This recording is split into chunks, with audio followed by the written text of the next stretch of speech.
Après sa participation au championnat du monde de cyclisme sur route, qui était d'ailleurs sa première compétition internationale, et le championnat africain de cyclisme, Jackson Hulikinga se fait encore remarquer lors de la 5e édition du Tour cycliste Rwandan Epic.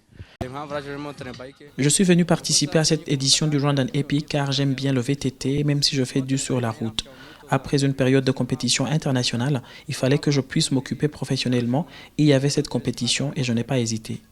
Malgré une performance impressionnante, Jackson n'a pas pu terminer la compétition car ayant fait une chute grave qui l'a poussé à abandonner à la dernière étape.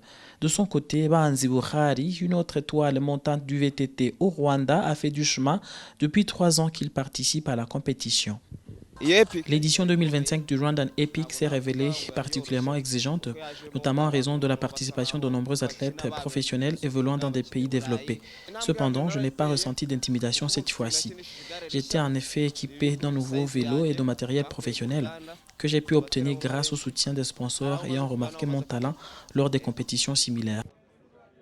La dernière fois qu'il était là, Daniel Hamouli de Goma Cycling Club en République démocratique du Congo jouait seul, mais cette année il a ramené un coéquipier et ils se sont bien adaptés. Il leur demandait de s'adapter au rythme parce qu'il y a des professionnels et nous aussi on s'adapte petit à petit. Les objectifs d'abord c'est être professionnel, comme toujours. Pour être professionnel, il faut d'abord voir les autres professionnels. Et enfin, l'équipe zambienne. Ils ont participé pour la première fois et ils ont volé la vedette et fait travailler même les plus expérimentés. Très agiles et focus, ces jeunes athlètes ont prouvé encore une fois que l'Afrique a un incroyable talent. Au vu de notre performance, nous avons bien fait, mais nous pouvons faire mieux.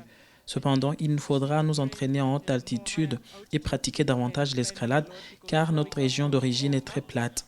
Parce que pour atteindre d'excellents résultats dans les épreuves avec beaucoup de dénivelé, il faut en être habitué. C'est très encourageant de voir à quelle vitesse nos athlètes sont parvenus à s'adapter aux changements d'altitude et de pente. Je suis sincèrement fier des progrès que nous avons réalisés depuis le début. Dans la catégorie féminine, Marthe Nachirutimana et Violette Neza ont également brillé. De par leur performance, tous ces jeunes ont fait passer un message. Les jeunes Africains sont prêts à faire briller le continent. Il suffit seulement qu'on leur donne de l'espace et qu'on mette des moyens à leur disposition.